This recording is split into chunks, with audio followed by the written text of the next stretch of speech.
News live കൊച്ചിയിലേക്ക് സ്വാഗതം. ഈ വാർത്തകൾ നിങ്ങൾക്കായി അവതരിപ്പിക്കുന്നത് Leotech solar solutions powered by mile food stuffs Mookkannoor, Grazia tours and travels near Cochin airport and Cochin Kalabhavan Angamaly franchise. പോറ്റിയെ കേറ്റിയെ എന്നവർ പാടി. പക്ഷേ പോറ്റി ആദ്യം കയറിയത് സോണിയാഗാന്ധിയുടെ വീട്ടിൽ. ചിത്രത്തിൽ പോറ്റിയും പ്രതികളും എംപിമാരും എങ്ങനെ ഒരുമിച്ച് വന്നുവെന്ന് മുഖ്യമന്ത്രി.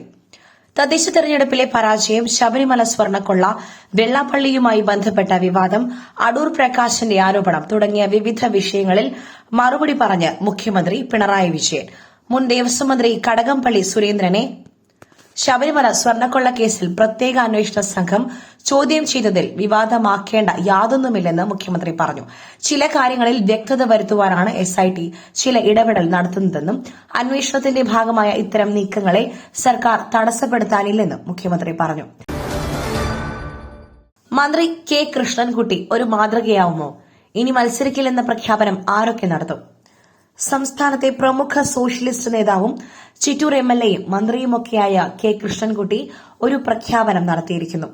ഇനി താൻ തിരഞ്ഞെടുപ്പിൽ മത്സരിക്കാനില്ലെന്നായിരുന്നു അദ്ദേഹത്തിന്റെ പ്രഖ്യാപനം.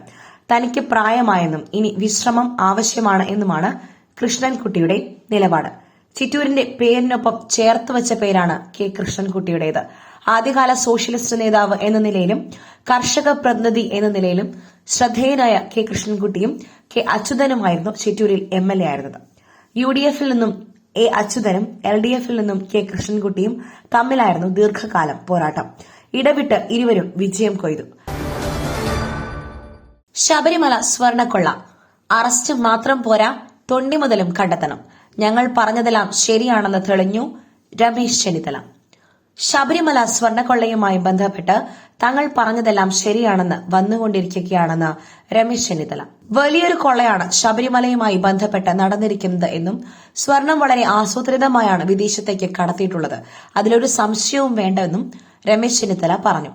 ആളുകളെ അറസ്റ്റ് ചെയ്തതുകൊണ്ട് മാത്രമായില്ലല്ലോ തൊണ്ടി മുതൽ കണ്ടെത്തണ്ടേ? തൊണ്ടി മുതൽ എവിടെ? അന്തർദേശീയ മാർക്കറ്റുകളിലേക്ക് പുരാവസ്തുവായത് കടത്തിയാൽ കോടാനുകോടി ഇവിടെ ലാഭം കിട്ടുമെന്ന് ഉറപ്പുള്ള ആളുകളാണ് ഇതിന്റെ പിന്നിൽ പ്രവർത്തിക്കുന്നത്. അതുകൊണ്ടാണ് ഒരു വിദേശ മലയാളി കാര്യം പറഞ്ഞപ്പോൾ ഞാൻ SITയുടെ മുൻപിൽ ചെന്ന് പറയാമെന്ന് കരുതിയത്. കൂടുതൽ അന്വേഷണം അനിവാര്യമാണ്, അദ്ദേഹം വ്യക്തമാക്കി. രാജാ സാബിലെ അനിതയായി ഋത്തിക് കുമാർ. ക്യാരക്ടർ പോസ്റ്റർ പുറത്ത്. ചിത്രം ജനുവരി 9 തിയേറ്ററുകളിൽ. പ്രഭാസിന്റെ ഹൊറർ ഫാന്റസി ചിത്രം രാജാ സാബ് തിയേറ്ററുകളിൽ എത്താനൊരുങ്ങുകയാണ്.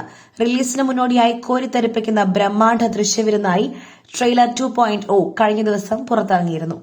കൌതുകം ജനിപ്പിക്കുന്നതും വിസ്മയിപ്പിക്കുന്നതുമായ ഒട്ടനേകം ദൃശ്യങ്ങളും അഭിനയ മുഹൂർത്തങ്ങളും ആയാണ് ട്രെയിലർ എത്തിയിരുന്നത്.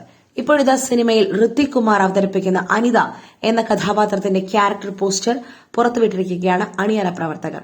ജനുവരി 9 Raja Saab world wide release. മറ്റത്തൂരിലെ കോൺഗ്രസ് BJP സഖ്യം. BJP പിന്തുണയെ എതിർത്തയാളെ സ്വാധീനിക്കുവാൻ ശ്രമിച്ച വിമത നേതാക്കൾ. മറ്റത്തൂരിലെ കോൺഗ്രസ് BJP സഖ്യത്തിൽ BJP പിന്തുണയെ എതിർത്തയാളെ സ്വാധീനിക്കുവാൻ ശ്രമിച്ച വിമത നേതാക്കൾ. പഞ്ചായത്ത് അംഗം അക്ഷയ് സന്തോഷിനോട് തങ്ങളോടൊപ്പം നിൽക്കണമെന്നും BJP ബന്ധമില്ലെന്ന് തുറന്നു പറയണമെന്നും വിമത നേതാവ് TM ചന്ദ്രൻ. വിവാദമായ മറ്റത്തൂർ കൂട്ടക്കൂറുമാറ്റത്തിൽ KPCC പ്രസിഡന്റ് സണ്ണി ജോസഫ് ഇടപെട്ട് അനുനയ നീക്കം നടക്കുന്നതിനെയാണ് വിമത നേതാക്കളെ വെട്ടിലാക്കിക്കൊണ്ട് ശബ്ദരേഖ വരുന്നത്. BJP ബന്ധത്തെ തള്ളിപ്പറഞ്ഞ പഞ്ചായത്ത് അംഗം അക്ഷയ് സന്തോഷിനെ സ്വാധീനിക്കുവാൻ TM ചന്ദ്രൻ ശ്രമിക്കുന്നതിന്റെ തെളിവാണ് ലഭിച്ചത്. പുട്ടു രുചികരമാവണമെങ്കിൽ മയിലിന്റെ പുട്ടുപൊടി തന്നെ വേണം. അതിന് ചെമ്പാപ്പുട്ടാണെങ്കിലും അങ്ങനെ തന്നെ. മയിൽ റൈസ് ആൻഡ് ഫുഡ് പ്രൊഡക്ട്സ്, ശ്രേഷ്ഠം സമ്പുഷ്ടം. രാജ്യത്തിന് കേന്ദ്രത്തിന്റെ പുതുവത്സര സമ്മാനം. ഇന്ത്യയിൽ ബുള്ളറ്റ് ട്രെയിനുകൾ 2027 മുതൽ ഓടിത്തുടങ്ങും. രാജ്യത്ത് ബുള്ളറ്റ് ട്രെയിനുകൾ അടുത്ത വർഷം മുതൽ 2027 സ്വാതന്ത്ര്യദിനത്തിൽ ബുള്ളറ്റ് ട്രെയിൻ ആരംഭിക്കുമെന്ന് റെയിൽവേ മന്ത്രി അശ്വിനി വൈഷ്ണവ്.